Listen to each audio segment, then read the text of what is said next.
Welcome, fellow confidence crusaders, neuro nerds, and success equalizers. This is your podcast, Real Confidence.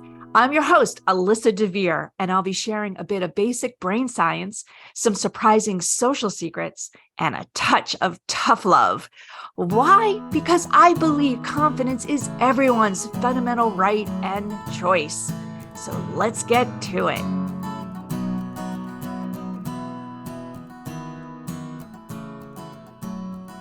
So many people, at least in my life, I suspect in yours too, don't want to talk about dying. They don't even want to talk about the topic of death. And, it makes it really hard. It makes it hard to have productive conversations where you can do some planning and really be confident that you know what to do, not if, when that person dies. And, particularly our parents, of course, this is important because you want to know what kind of burial and what kind of investment decisions, and do they have a will? Do they have a estate plan?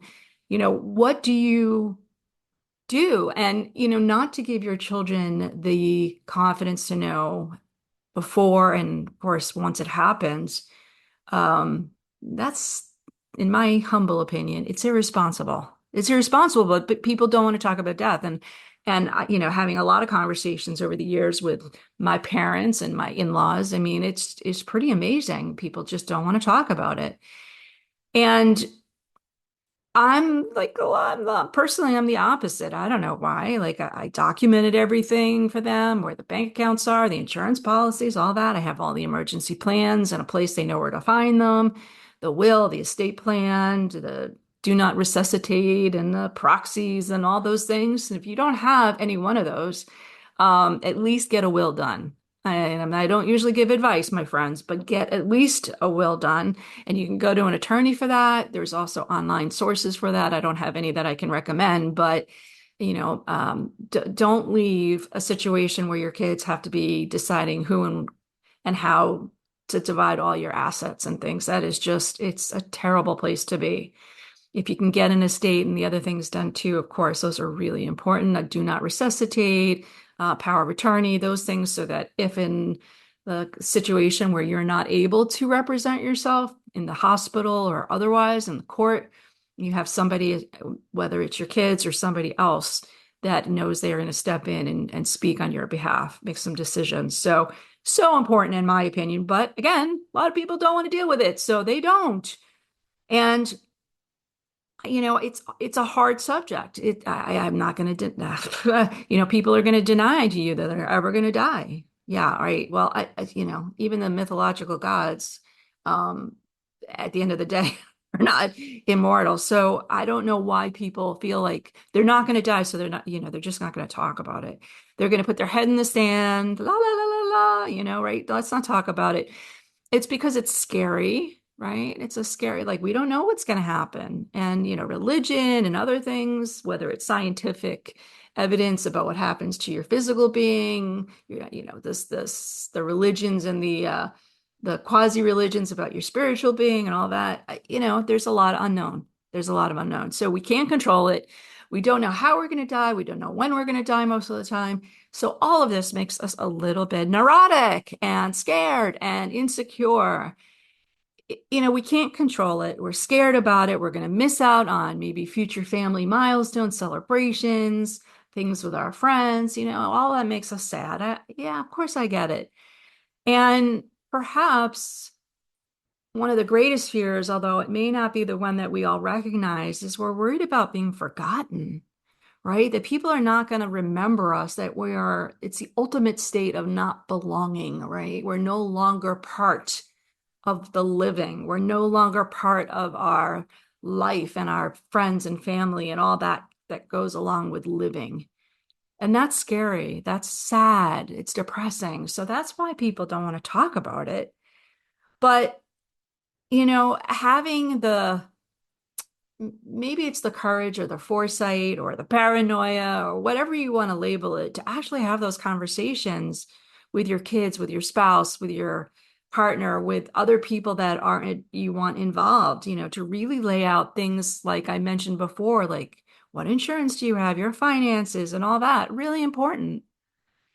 I had some tough conversations with my in-laws and, very belligerent, don't want to talk about it. And yet, at the end of the day, who's it all going to fall on? It's going to fall on my head because I'm the financial person in my family, particularly between me and my husband.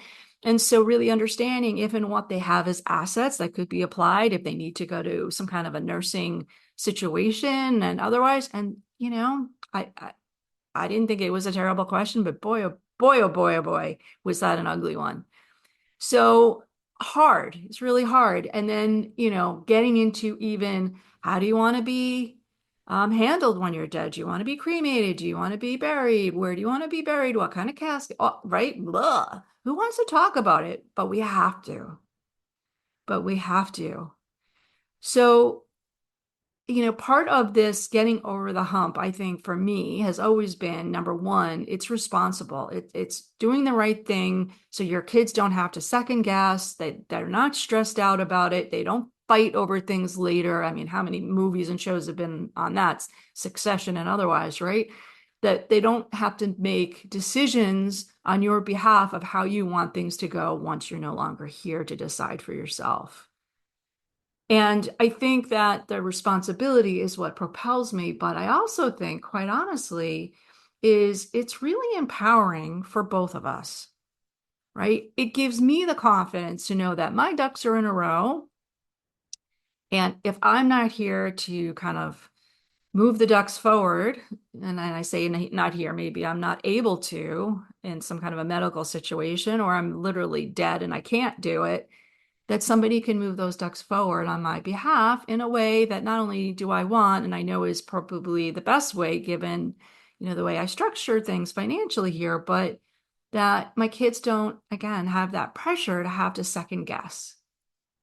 So that makes me feel really good about it. And it gives them the confidence to know that not only do I trust them to move forward with it, but once they get the hang of things, then they can make decisions for their own selves and hopefully not only do the best by the things that I'm going to leave them with, but for their own assets, for their own future lives, because they're learning those bits as a result of me having those conversations with them.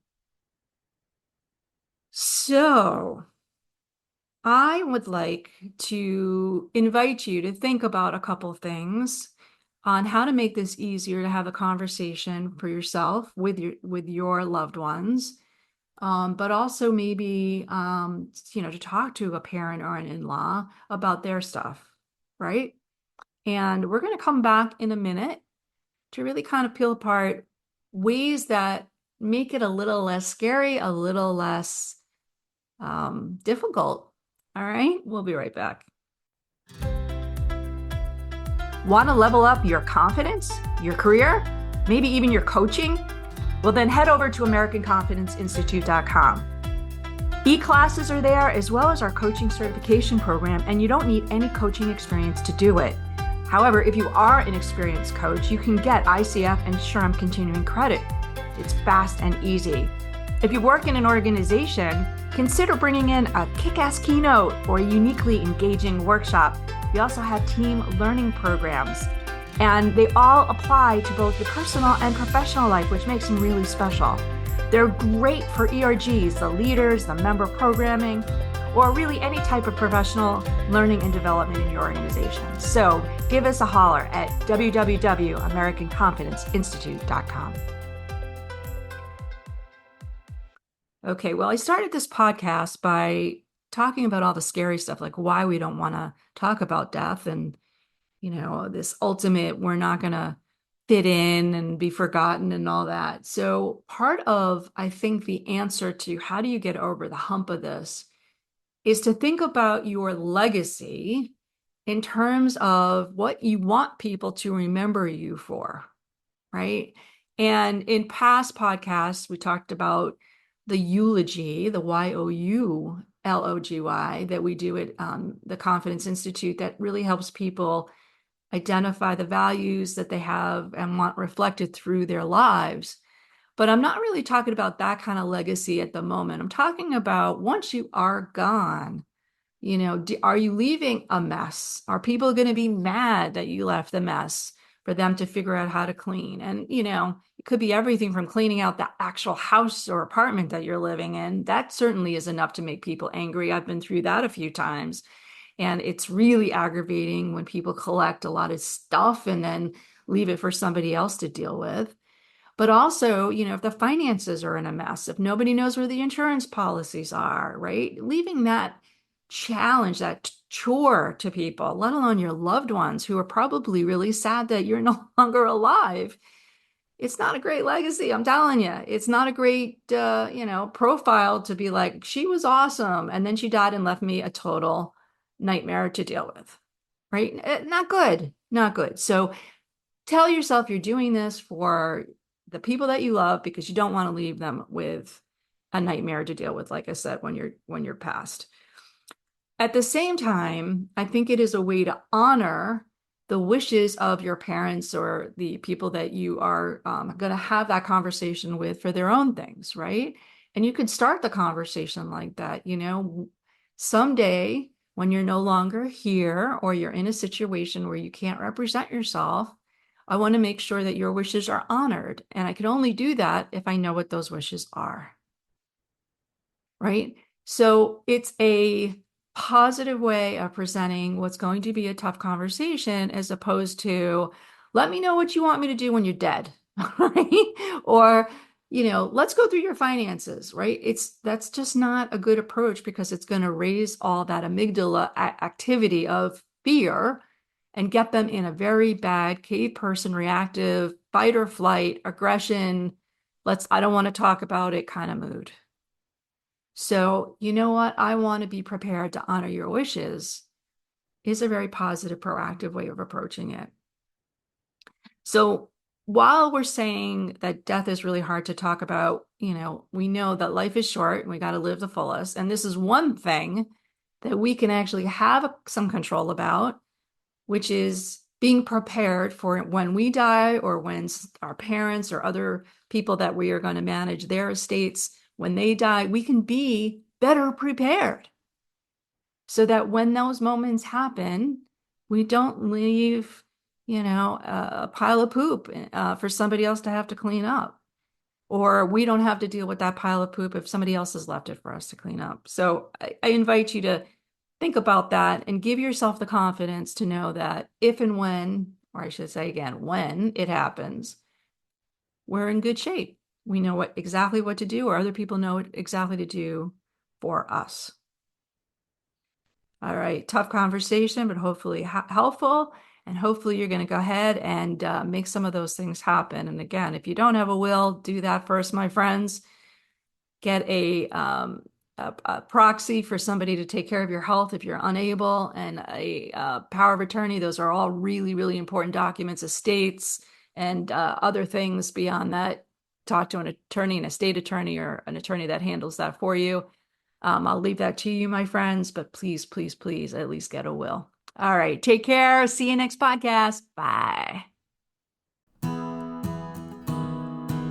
Before we totally wrap up, I want to let you know that full transcripts and show notes for this and other Real Confidence episodes can be found on www.americanconfidenceinstitute.com/podcast.